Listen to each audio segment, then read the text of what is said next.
आज हम red प्रोविन trekking dashboard के बारे में जानते हैं। रेड प्रोविन टूल में ट्रैकिंग के अंतर्गत डैशबोर्ड का चयन करें। डैशबोर्ड में 4 खंड हैं: व्हीकल असाइनमेंट, जियो कोडिंग, जीपीएस डिवाइसेस, पंक्चुअलिटी।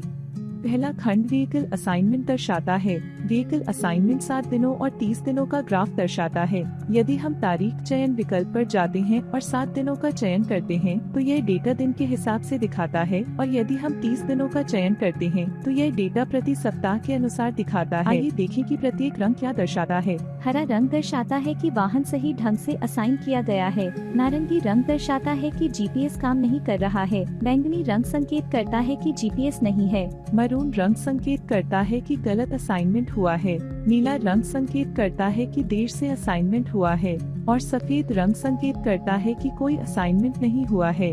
आप यहाँ पिछले 30 दिनों में प्रभावित यात्रियों की संख्या भी देख सकते हैं। व्यू टुडेज असाइनमेंट पर क्लिक करने के बाद हम उन सेवाओं की सूची देख सकते हैं जो अभी तक असाइन नहीं हुई हैं, और प्रत्येक सेवा से कितने यात्री प्रभावित होंगे। नीचे स्क्रॉल करने पर आप प्रस्थान की गई सेवाओं की सूची और उन सेवाओं से प्रभावित यात्रियों की संख्या देख सकते हैं जिनके लिए सेवा असाइन नहीं की गई थी। आप डाउनलोड रिपोर्ट पर क्लिक करके रिपोर्ट भी डाउनलोड कर सकते हैं। दूसरा खंड बोर्डिंग और ड्रॉपिंग पॉइंट्स की जियो कोडिंग स्थिति के बारे में बताता है। यहाँ आप बिना जियो कोडिंग या गलत जियो कोडिंग के कारण प्रभावित यात्रियों की संख्या भी देख सकते हैं, क्योंकि वे सटीक बोर्डिंग / ड्रॉपिंग तक नहीं पहुँच सके। व्यू डिटेल्स पर क्लिक करें, यह आपको जियो कोडिंग पृष्ठ पर ले जाएगा। यह बोर्डिंग और ड्रॉपिंग पॉइंट्स की जियो कोडेड स्थिति दर्शाता है। लाल रंग जियो कोडेड नहीं होने का संकेत देता है, और हरा रंग जियो कोडेड होने का संकेत देता है। आप डाउनलोड रिपोर्ट पर क्लिक करके रिपोर्ट भी डाउनलोड कर सकते हैं। अब चलिए तीसरे खंड यानी जीपीएस के बारे में जानते हैं।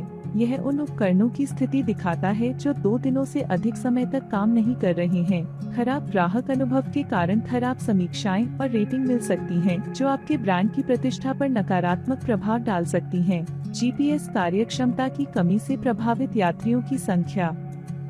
यू नॉट वर्किंग डिवाइसेस पर क्लिक करने पर एक टेबल प्रदर्शित होता है जो vehicle number, device ID, not working since last packet received and last assign दिखता है। आप डाउनलोड रिपोर्ट पर क्लिक करके रिपोर्ट भी डाउनलोड कर सकते हैं। आखिरी और चौथा खंड पंक्चुअलिटी को दर्शाता है। यह पिछले 7 दिनों में प्रभावित यात्रियों की संख्या के साथ विलंबित सेवाओं या विलंबित ड्रॉपिंग पॉइंट को प्रदर्शित करता है। आप डाउनलोड रिपोर्ट पर क्लिक करके रिपोर्ट भी डाउनलोड कर सकते हैं। यदि किसी भी खंड को सही ढंग से नहीं किया जाता है तो उसका प्रभाव इस प्रकार हो सकता है।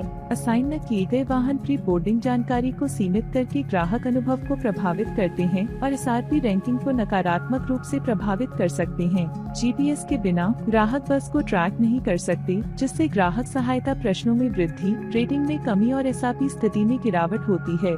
गलत या अनुपलब्ध जियो कोडिंग के कारण यात्रियों को बोर्डिंग पॉइंट की लोकेशन समझने में मुश्किल होती है, जिससे देरी और अधिक सहायता अनुरोध उत्पन्न होते हैं। बेहतर इन्वेंट्री दृश्यता के लिए इस फीचर का उपयोग करें। धन्यवाद। रेडबस के साथ सीखें और आगे बढ़ें।